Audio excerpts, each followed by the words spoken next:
संजय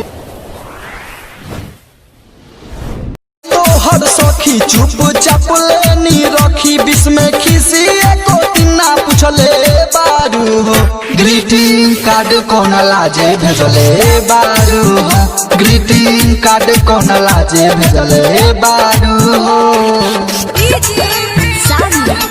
घर कहाँ बसंतपुर दरिया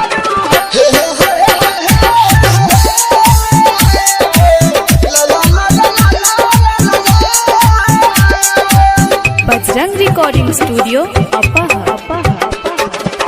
नईखी हम धधाए वाला तोहरा मीठी बात से नया सल में नया जिंदगी जियो तानी रात से हो नईखी हम धधाए वाला तोहरा मीठी बात से नया सल में नया जिंदगी जियो तानी रात से प्यार करे देखावा